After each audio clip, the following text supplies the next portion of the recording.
because we are doing Married at First Sight season 17, and this is the after party. We are doing the after party. If you didn't get a chance to check out my video of the regular episode, please be sure to check it out. I'll leave the link at the end of this video. But we are here to talk about the after party, y'all, because there were some good little things that happened in this after party that I wanted to talk about, that I didn't get a chance to talk about on my regular video. But first, I want to know from all y'all, drop down the comments, what do you think the pink is all about? Now, like I said earlier, I've noticed that the ladies are wearing pink every single episode. This episode, even Keisha Knight Pulliam had on pink, but I don't think she wears it every episode. Somebody can correct me if I'm wrong. But the ladies are all wearing pink every episode. Okay, let's put all this together. I think they're sending a message. I absolutely think they're sending a message. And normally, you know, pink is a color of breast cancer awareness, right? So I'm praying and hoping this isn't anything about pink solidarity for breast cancer. I hope there's no one that's been sick, no one that's been ill, no one's friends, family, parents, no one like that has any issue with breast cancer, and they're all showing solidarity for that. So I'm hoping that's not it. But it definitely is showing solidarity.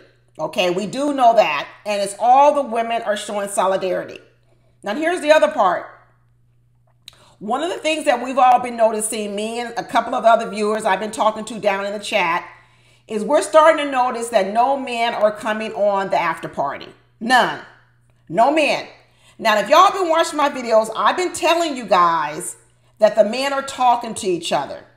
Okay, I know maybe I'm in my conspiracy theory. My whole episode, my whole video for the last episode, I started talking to you guys about the Matrix, the red pill versus the blue pill. You know, the red pill in the Matrix is the truth. You take the red pill when you want to know the truth. Okay, the blue pill is the pill, the pill you take when you don't want to know the truth, when you want to stay blind, you want to stay in a cloud, you want to stay in an illusion. That's the movie The Matrix. The red pill versus the blue pill. And what I've been saying is that the men have all been feeding us the blue pill. The blue pill is trying to keep us confused, to make us believe they like these women or there's something else, but it's really not going on. That's not what's really going on. They're trying to keep us in the dark. And I believe, I've been saying this all season long, that these men are sticking together. The men are sticking together. There's only one person who has gone out on the limb and done his own thing, and we know who that is. It's Orion. Orion is the one that has separated himself from the other men, because I think that's who Orion is. And I said it from the very beginning that I didn't think any of these men liked their wives. Not one single one of them liked their wives. And what I think they did was, I think they all decided they were going to handle it differently. And I think for the most part, Cameron, Austin, and Brennan all said, we're going to do our best not to badmouth the women. We're going to pretend and not do anything, right? We're not going to look bad on camera. We're not going to get in. We're going to keep our mouths shut. Like I told you, HR. Brennan's been HR trained. Austin's been HR trained. Austin ain't saying nothing. Brennan's not saying nothing. Even though with Brennan we can tell. And then we got Cameron over here faking it. I said the only person that wasn't HR trained, the one that kept opening up his mouth and saying the truth, no matter how bad people thought it was, the one that opened up his mouth at first, who was going out on his own, was Orion. That's who I thought. But he got quickly shut down. He got quickly shut down when he went out and started talking about the truth, that I'm not attracted to you. Sex is off the table. He got shut down real quick. But I think Orion is exactly who he said he was, that he doesn't like people telling him what to do. You tell him to do A, he's going to do B. I think all the other men agreed. I think all the other men agreed how to handle the season, right? Don't look bad in front of the camera, because after this is over, we got to go back to our lives. I think that was the agreement. The men were talking. And in fact, Emily has said plenty of times that Brennan and Austin, they go off and talk to each other. And I think the men stuck together all season. pulling the wool over these women's eyes, the blue pill, at least trying to, and they stuck together. Except for, of course, Orion. He out here doing his own thing, and we see where that got him. And now, for some reason, I think the women are flipping it. Women are now saying, we're going to stick together. Because I think this is a situation of pink solidarity. Wives done wrong, and now the wives are saying, we're going to stick together. And I think all the men have also stuck together and said they're not going to come on the after party. That's what I think too. Because Keisha Knight Pulliam has said it. She has said that they have invited Brennan and he doesn't want to come. Now, contractually, maybe they both all have to come at least one time. I don't know. So far, we've seen Austin once. We've seen, have we seen Brennan once? We haven't even seen Cameron at all. But maybe they're one and done. Maybe they're one and done. And in fact, maybe that's why Keisha Knight Pulliam is wearing pink today too. Because now what she's saying is, the whole show, the men are icing out the whole after party, and now the women are going to carry the load. They're going to stick together, and they're going to come on here. I think that this is in response to the men sticking together, and the men stuck together all season long. Like I said, the men have been trying to feed us the blue pill. The blue pills. Austin and Cameron are feeding us the blue pill. Brennan's mask is slipping. He's been trying to feed us the blue pill, but his mask is slipping. It's hard for him to hold it together. And I really wonder how long even Austin or Cameron is going to be able to hold it together. I wonder how long they're going to be able to hold it together. Because I think all this season long, they've been trying to feed us the blue pill. And in fact, at the end of this after party, Keisha Knight Pulliam said to all the ladies, well, this has been wonderful talking with all of you guys. I hope to see you soon. And you know what Emily and Claire looked at each other and said, you will. That's what they did. She said, I hope to see you soon. They looked at each other and said, oh, you will. Because I think they know that they're going to be back. And they're going to be back because the men ain't going to show up. We're going to wait this next episode, y'all. The only person that has been showing up for these after parties as a man is Orion. And like I said, he's kind of like the guy off on doing his own thing anyway. He's the one off on their own. I don't think he was ever part of the pack. I think that was part of the problem. Orion was doing his own thing. He didn't want to be a part of it. He said, I'm going to just speak my truth. I can see Orion doing that. I'm not sticking with y'all. I'm going to do what I want to do. I'm going to speak my truth. And we see where that got him.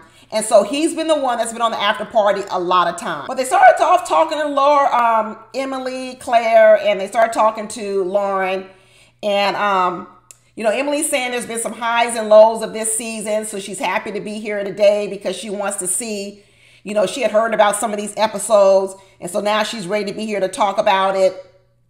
And then we have Claire saying this was the first episode where she has started to see a shift in Cameron's personality. She's starting to see the difference in his personality because I think what's going on is she's starting to see his slip is showing. Let me tell you, all this acting these men are doing, they're going to have some slip-ups. They cannot stay in character forever.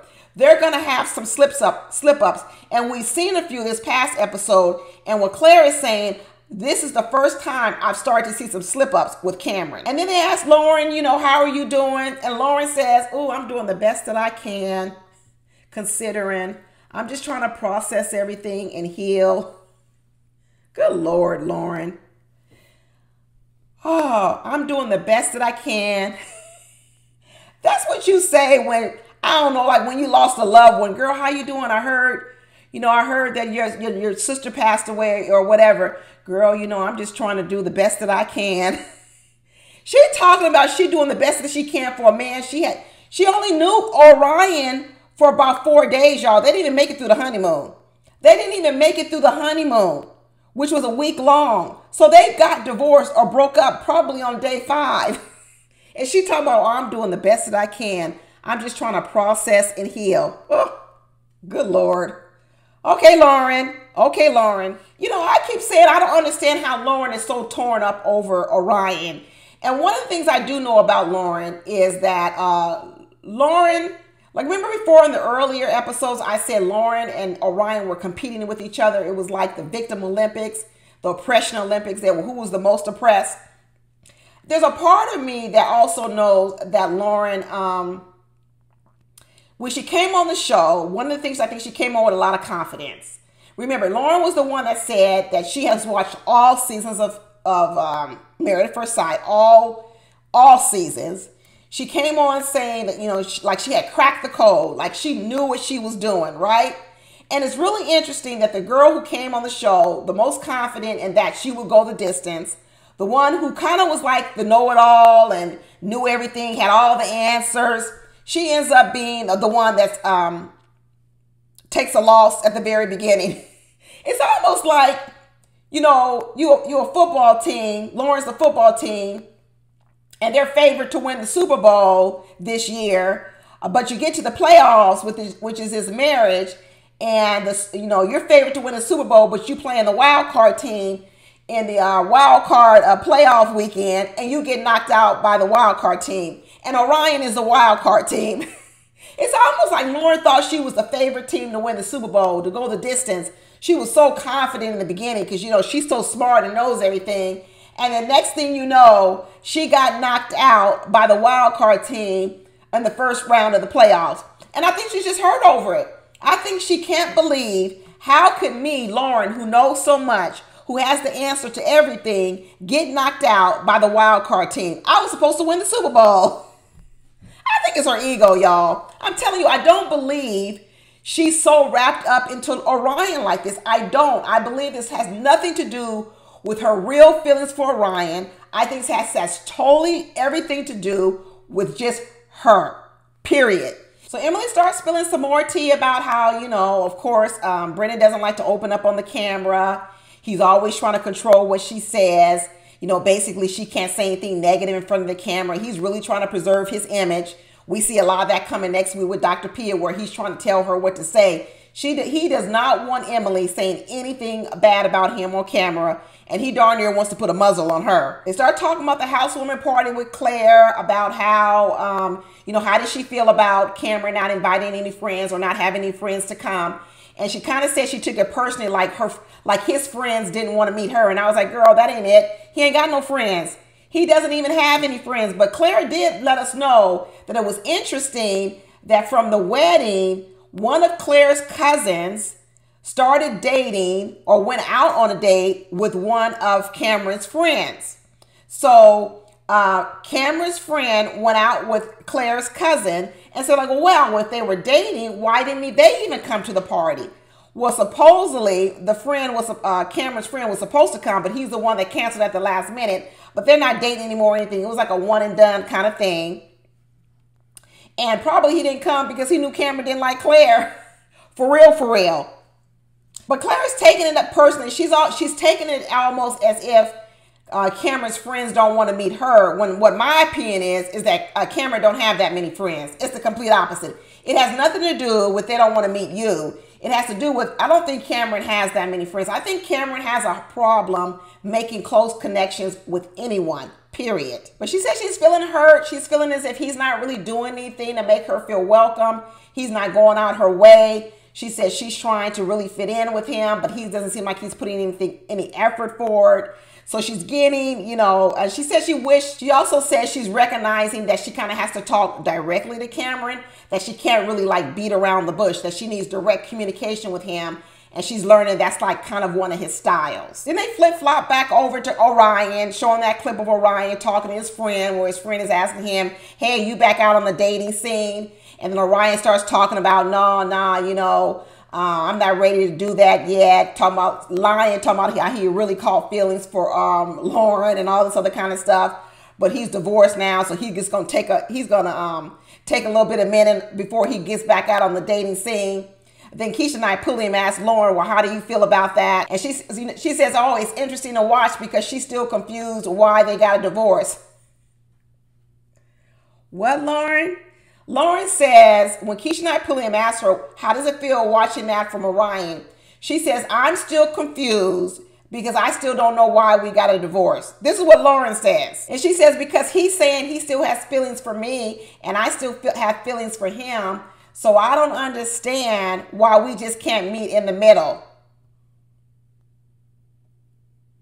Like I said, this is like not willing to accept defeat. This is about not willing to accept defeat, to take the L. That's what this is not really about feelings for someone. This is about I just don't want to fail, period. Because she's not talking about real emotions. She's talking about, I don't know why this couldn't have worked out. I don't know why I didn't win the Super Bowl. I don't know how I got beat by the wild card team. And I'm the Super Bowl reigning champion. And I was favored to win the Super Bowl this season too. What the hell is going on? That's what Lauren is thinking. Then they show the scene, you know, with the sister telling Lauren, talking about that scene, about how the sister-in-law was trying to give her some good advice. Lauren starts telling us that in that scene, Lauren wanted to have another conversation with Orion. She said she wanted to go back and have another conversation with Orion. And it was really the brother and the sister-in-law says, no, I don't think you should do that. I don't think you should talk to him anymore. And Lauren was like, why not? I want to talk to him. Why not? I want to talk to him. I can't accept this L. I can't accept this loss. I can't accept this defeat. And Keisha and I pulled in and was like, well, why do you think they didn't want you to talk to him? And Lauren said this, they know I'm a lover girl.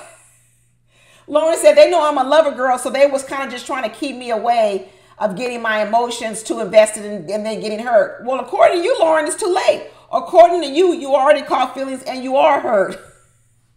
She said she a lover girl. Okay, Lauren. Then they start showing the scene with Emily, you know, when she was bringing in all the bags and all the carts and everything. And, you know, I was really looking at the stuff was in her car. So Emily really was bringing supplies for the house. At first, I don't know, the way Brendan was getting upset, it was as if she were bringing in clothes and stuff. But she was really bringing in things for the house. She had, you know, she had chips and snacks. She had ketchup. She said ranch dressing. She had seasonings. Emily said, we're going to be here for life. We're going to be married for life. She said that our apartment didn't have anything. So she was bringing in supplies, paper towels, toilet tissue, everything. And like I said, we saw Brendan's look. Brendan was irritated. He was completely irritated by Emily. Emily was saying she was trying to spice it up in the bedroom. She said normally she sleeps naked in the bedroom, but she was saying she knew he wasn't ready for that. So then she started keeping it PG with her pajamas. But then she tried to bump it up to PG-13 and give a little side boost, some lace or something. She said wasn't nothing working. Nothing was working for this man whatsoever. You know, when you see Brendan, he's so irritated by Emily. It's more than not being attracted to her. He's irritated by almost anything she does. You know what I'm saying? So, you know, I don't know what it is. I don't know for sure what it is that Emily has done that has really turned off Brendan. I told you guys a couple of episodes ago, I think that Emily's drinking triggers him. I think that his father's an alcoholic. He said, or close to one, because he said that at the very episode. He said that his father drinks vodka like it's water and always has. You know, he's Russian, though Russians love vodka. So I think he might have grown up around a father who drank a lot. And I think Emily drank a lot. So, I mean, you know, let me tell you, this is the only scenario I could see where Brendan wouldn't help Emily with her bags. And this is let me tell you the only scenario I can see. Let's say Emily is a sloppy drunk. Let's say Emily got drunk and Brendan was trying to tell her not to drink so much. Because remember, Emily also tells of a scene when they have been partying and drinking around the pool at the hotel. And Brendan was trying to control her and calm her down. As if Emily was saying that, you know, they were making out. She was getting a little wild. And he was saying, hey, you know, I need you to, he was trying to control her too much. And I think she was saying she felt controlled by him. And I think what he was doing was he was trying to control her behavior. Just like we see in the scene where he's going to try to control Emily's mouth again. I think Brendan likes to exercise control. He likes to control the situation. And I think when Emily drinks, he can't control the situation. And I think that frustrates him. And I think it's happened with him. I think Emily has had some sloppily drunk moments, and Brendan cannot control her in those moments, and he's turned off by it, and he's triggered by it, maybe from a family history. Now, this is a scenario I can see, y'all. Imagine this. Imagine Emily is sloppy drunk, right? And he's telling her, hey, you shouldn't be drinking so much. Don't drink, don't drink, don't drink. You're getting out of control. Maybe you've had enough to drink. Emily goes in, takes a shower. She's drunk. She falls, breaks her wrist, sprains her wrist because she's drunk in the shower. Now she wants extra help with these bags, and he's like, I ain't gonna help her because I told her she shouldn't have been drinking, and then she fell out drunk and broke her wrist, so now I ain't helping her. That's the only scenario, y'all. That is the only scenario where I can see why he's really disgusted with Emily, because what he's really disgusted over is the drunk behavior. The drunk behavior. I mean, I've been disgusted over some drunk people before because something has really, really, really turned Brennan off to Emily, right? And the only thing I could come up with, y'all, the only thing I could come up with is that she gets sloppily drunk and he doesn't like it. I mean, I think he's just a mean person, period, because I think you have to have a mean spirit to even treat her the way he does now. But I also want to know what kicked it off. But we ain't going to know because they feeding us the blue pill. That's the problem with this season.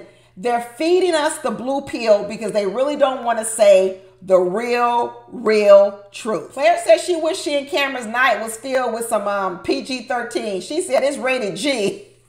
She said her night with Cameron is rated G. She said they get in the bed, they go right to sleep. They don't barely have even any conversation whatsoever. But she still started talking about that little scene with the party, with the housewarming party, and how, you know, Cameron was nervous for having all the therapists come over. Because like I said before, they're going to be looking into his soul. And Cameron wasn't trying to be found out like he was. He was not trying to be found out. And so Keisha and I pulled in, was asking Claire, how did you feel about when he revealed that his father didn't even know that he was married? And Claire said, I felt really bad because I felt like, he didn't trust me enough to be able to tell me that.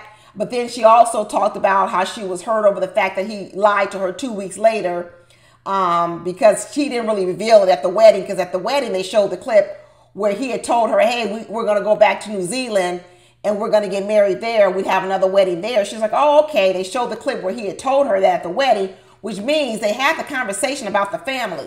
That would have been the opportune time to tell Claire that my father doesn't even know about the wedding. So this idea that the reason he didn't tell Claire about the father not knowing about the wedding is, because he doesn't feel comfortable with Claire is not true. It's not true, because at the wedding, they started talking about their families. And I'm quite sure Claire asked him, where's your father? Who wouldn't ask that question at a wedding? Okay. And that's when he said, oh, I thought we would just go home and have another wedding there. That would have been the time to tell Claire my father is sick is dying of cancer or whatever, is on his deathbed, whatever he said is going on. So this idea that the reason Cameron has not told Claire that his father was on his deathbed because he didn't feel he could open up to Claire is not true, because they had the very first conversation on the wedding day. And at that time, he hadn't even known her but an hour or so. He didn't know. No. You don't have to feel comfortable with a person to tell them at a wedding, hey, why isn't your father here? Oh, my father's really sick. He couldn't make the trip. He could have said that. This is all an excuse, y'all. We talk about everybody looking for these little outs in this marriage. All the men looking for these outs, these moments to say why they don't like the women. And they're making up these things. Orion made up stuff about the red skin stuff. He made that part up. Okay, now we got Austin on this religious part, right? That's what he's going to hold on to. And now we got Cameron over here talking about things like, well, you didn't ask the question. He has said that more than once. You didn't ask. But she don't know to ask everything. It's not like I'm a big fan of Claire's, but a lot of the stuff Cameron is putting on Claire now, I feel like, no, this is just a setup. This is just the blue pill. This is just a setup. But I told y'all in the first episode, I said there's a couple of scenes on here where I know Emily was not too happy with Lauren. Okay, first of all the women are supposed to be on here. Solidarity. The women gonna stick together. The women are gonna stick together. We're gonna support each other, right? That's what's supposed to be going on here. We're gonna support and be ride or die for each other, okay? And so then when they were talking about this whole scene with the father and, that he doesn't even know, who's the one that break ranks from the solidarity? Lauren. So Lauren breaks ranks. That's what I'm gonna call it. But just like Orion broke rank from the men, here's Lauren sitting with the women, solidarity. And let me tell you the first time she breaks rank, where she chooses herself over the group, okay? Over the solidarity. It's the same thing that Orion did. So when they're talking about this scene about, like I said, about the father and not knowing and all that, and they're describing the way Cameron reacted when he said, well, what do you expect me to do with a man on his deathbed? What Lauren speaks up and said, well, I think, it looked like he was annoyed that you didn't know that about him already. It's real subtle, y'all. It's real subtle. It looks like he's annoyed. It's almost as if she gave a bit of validation to him. Now, I'm not saying that what she's saying isn't true, but that's not your role right now. That's not your role. It's the same thing that Lauren did to Orion when Cameron said to Orion about the whole reservation versus resort. Remember, Lauren broke rank then as well and kind of in a way took up for Cameron at the expense of her husband. She didn't stick with her husband because I'm telling you what about this thing about Lauren. She likes to be right. She likes to appear. I was calling it fake wokeness. She likes to appear intelligent because in the end, her appearance, how she presents and appears, is more important sometimes than the other person's feelings. So in this particular case, she almost validates Cameron and says, well, it looks like he's a little annoyed that you didn't know to ask. And let me tell you, who jumps in right away? Who jumps in right away is Emily. Emily jumps in and darn near cuts off Lauren and says, nah, it looks like he was about to try to play the victim and act as if you weren't doing a lot of the things that you were doing. That's what Emily stepped in, cut off Lauren and said, no, that's not how I see it. And I think that was the first time Emily looked at Lauren and said, you breaking ranks. You're supposed to be here in solidarity to the women. We got all pink here. Why are you taking the side of Cameron? To appear rational, to appear smart, to appear this. But Claire went on after that and said, Cameron had a bad night. He ended up getting diarrhea from them empanadas. From those empanadas, he had to go sit on the toilet. She said she's starting to feel that not only does she not understand Cameron, but that he's purposely not allowing her to understand him. That's the blue pill. That's the blue pill. That's when you start saying, wait a minute. What's going on? It's almost like there's a level of sabotage to this. And that's what I'm telling you. It's the blue pill. And then Claire starts crying, y'all. Claire starts crying. Keisha and I got to get Claire some tissue. She is really crying. And Keisha and I's like, what's going on? And Claire, she said, I just feel so bad. And it's Emily who stands up and says, girl, do not take this all on you. This is not a reflection of yourself. It is Emily who is becoming the rock. Emily's becoming the rock in this solidarity team. She's absolutely, this is not on you. I'm telling you, these men have done a job on these women. These men have played a mind game on these women. They really, really have. But Claire starts talking about she knows there's some things she needs to do. She knows she can be direct. She knows that she needs to practice some patience. She needs to practice more understanding. She's just talking about some of the things that she knows that she could do. And then what does the break ranks woman come in and say, Lauren? Lauren comes in and says, yeah, I like that you use all I statements. Lauren, play your role, Lauren. Play your role. This goes back to what I was saying when Lauren talks too much. Lauren talks too much. But the minute you turn that back on her, she's balled up crying like a fetal position. So now here's Claire over here crying. Y'all supposed to be in solidarity, support your girl. And Lauren is over here talking about, yeah, I'm glad that you're using I statements. Like basically telling Claire, I'm glad you're taking some responsibility. Good Lord, I'm not like Claire. Lauren would be no friend of mine. I'm telling y'all. No. Then they start showing the scene with Emily and, the girlfriends with, hemming up Brennan and everything. Basically spilling all the tea about what Emily probably had told them beforehand. And at first, Emily tries to deny she said too much to him. She goes, no, I really didn't tell, one of the girls' name was Alex, I guess. I really didn't tell her all that. And Keisha and Pulling was like, come on now, Emily. You had to have said something because how else would they know some of that information? That's what I said. So then finally, Emily said, well, I gave them high-level stuff. I didn't give them a whole bunch. And I really just want them to go in and talk to him any kind of way they wanted to. So finally, Keisha and Pulling was like, nah, you must have told him something because your girlfriends came in hot on Brennan. Just like we all said, they definitely came in hot with them red Solo cups. And like I said, you're going to get lit when you're drinking out of a red Solo cup. If you go to a party and it's all red Solo cups, they're trying to get you drunk. I mean, you could have any other color Solo cup. You could have the pink ones, the blue ones, the clear ones.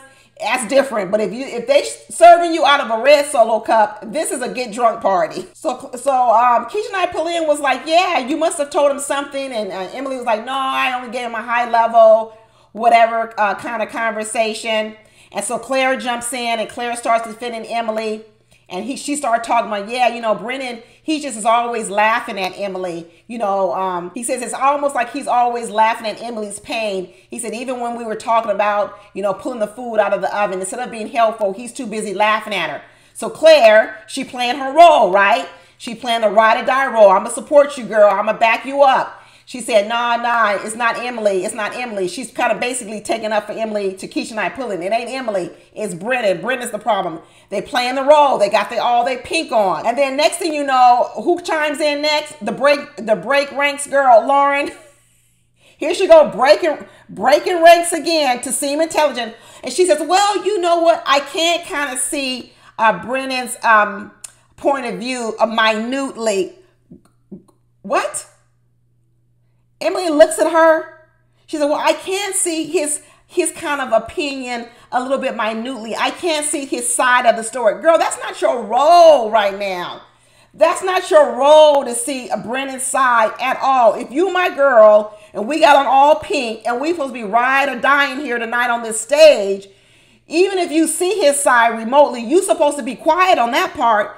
You supposed to be quiet on that part. And that goes back to what I was saying. It's the same thing she did to Orion. I don't know why y'all don't see it. It's the same thing. In an appearance for her to seem intelligent, to get the spotlight on her, she's willing to throw you under the bus. I can see it minutely, but in the end, he really shouldn't have said those things. Too bad, girl. You already said you saw his side minutely. So if I'm on that stage, if I'm Emily, I'm already mad. I'm already mad the minute you said you could see his side minutely, and we supposed to be in solidarity and all pink. You shouldn't have said that. You should have kept your mouth shut once again. But yeah, y'all, with all this pink and all the women showing up for the after party, none of the men showing up, I'm quite convinced that this has been a setup all season. These men are sticking together. I really want to see if any of them are even going to come on the after party. I really want to see. I mean, Orion has been on here several times. Like I said, I don't know contractually if they have to come on at least once. Is Cameron going to even show up at all, ever? Is Brennan ever going to show up? Or is Austin ever going to come back? And like I said, I sure hope the pink is just for solidarity and it's not for some other, like, more serious illness, like with some type of breast cancer with anyone. I pray that's not the issue. But anyway, y'all, that's it. That's my review of the after party. Let me know what y'all think down in the comments, and I'll talk to you later. Bye.